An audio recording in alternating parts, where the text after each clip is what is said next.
Tetapi ada manusia, dia tidak ada masalah tu. Tetapi dia membuatkan diri dia bermasalah untuk menjadi konten. Kita dalam Islam ni satu je. Kalau you cakap benda tu tak betul, berdosa.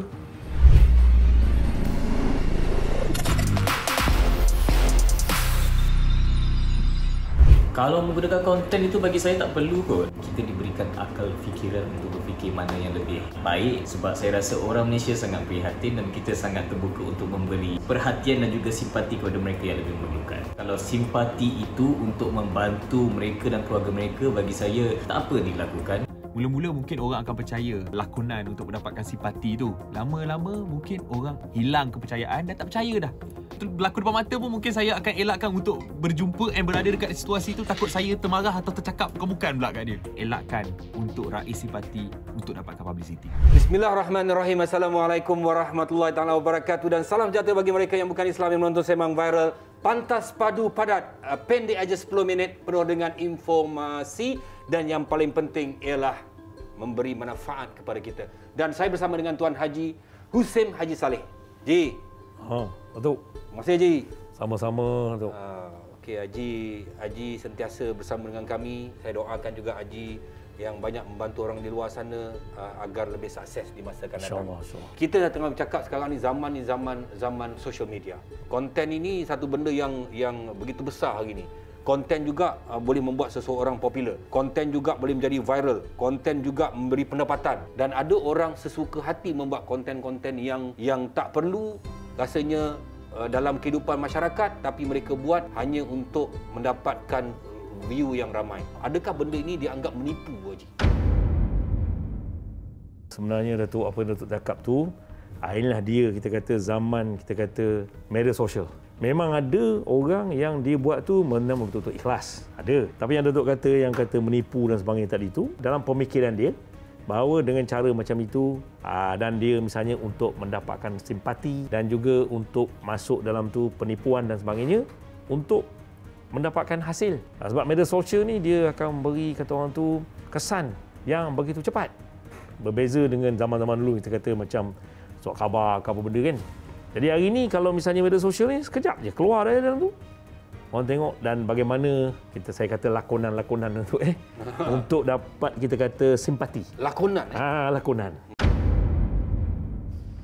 Benda tu kalau dia menipu dan sebagainya, maka saya nak cakap terang lah kan. Kita kalau apa-apa kita buat, kita menipu, ialah Allah tu ada.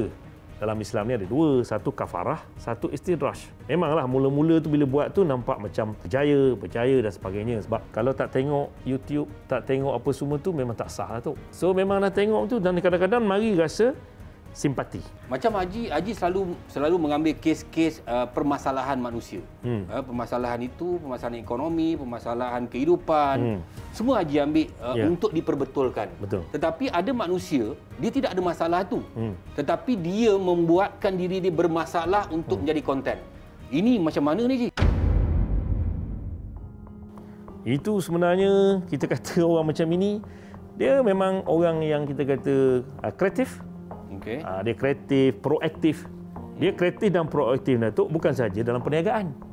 Dalam penipuan pun mesti kreatif. Haji mengatakan ini penipuan? Tak, kalau misalnya dia keluar dalam tu dan sebagainya untuk dapat simpati orang ramai. Sedangkan benda tu tak berlaku contoh.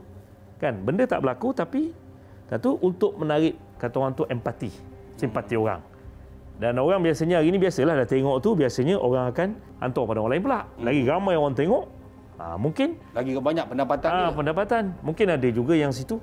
Dan kita tahu bahawa rakyat Malaysia ni masyarakat yang sangat prihatin. Orang yang suka mendapat perhatian orang, attention seeker lah. Adakah ini penyakit? Dia sebenarnya dari segi penyakit psikologi.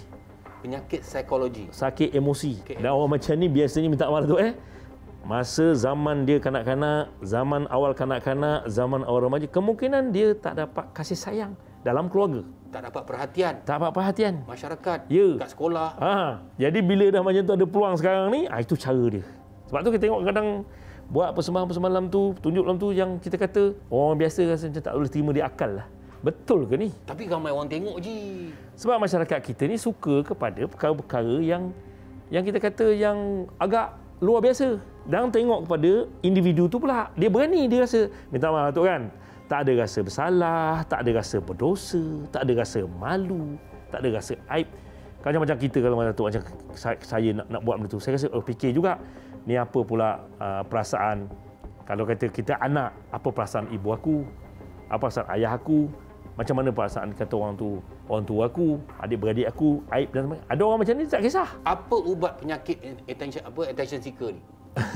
Sebenarnya ubat dia Datuk yang orang macam ini yang pertama sekali dia kata orang tu perlu mengubati dari segi pengurusan emosi dan mental dia tu, pertama melalui kaunseling. Kena datang. Ini sakit mental ke? Dia tu bukan sakit mental. Dia belum sakit mental. Kesihatan mental. Kesihatan mental. Dia belum sakit mental tu. Kalau sakit mental dia dah tak keluar main tu dah, dia keluar meleng. Dia kesihatan mental. Dia sebenarnya dia keluar main tu bukan apa nak tarik perhatian. Bila dia buat main tu, bila dapat perhatian, tengok orang ramai tengok, dia rasa bangga dan dia rasa dia rasa kata orang tu hebat, dia rasa apa. Besok buat lagi. Kadang-kadang macam ni malam duk fikir, besok macam mana aku nak buat ni? Apa aku nak buat supaya ramai orang tengok Tapi, aku? Tapi kadang-kadang dia orang ni menyaga je. Bila buat macam tu, barulah orang kenal produk dia, kenal dia. Itu pun mungkin salah satu daripada kata orang tu cara untuk mempromosikan dia punya perniagaan. Salah ke cara macam tu, Ji? Dia dalam Islam ni, Datuk, dalam Quran ada kan, kalau kita nak berniaga ataupun nak buat apa, kalau kita bercakap betul terang, lurus, betul, tak salah. Tapi kalau kita menipu orang, berdosalah. Memang nampak mungkin dapat duit banyak dan sebagainya, tapi keberkatan hidup kita, mungkin keluarga kita, anak kita, kadang-kadang Allah tak bagi sekarang, Allah bagi akan datang. Okey, berapa peratus dalam kes-kes haji kes-kes haji yang banyak melibatkan internet sekarang, social media sekarang, berapa banyak?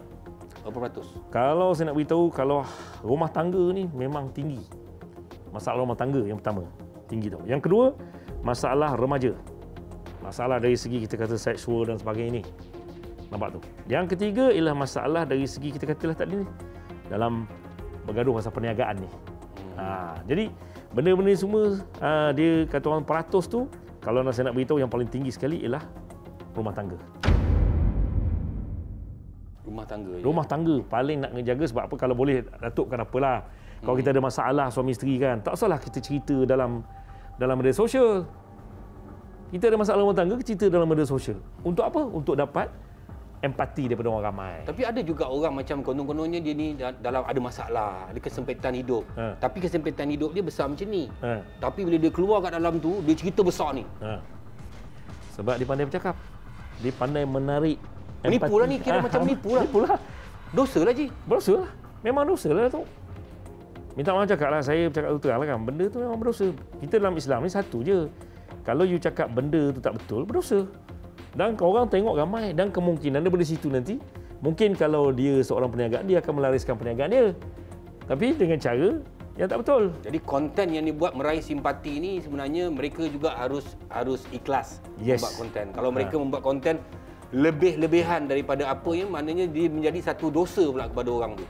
Yang macam dulu-dulu kita tengok macam fizikal. Ada orang buta dipimpin oleh orang lain, benarnya bukan tak kenal pun.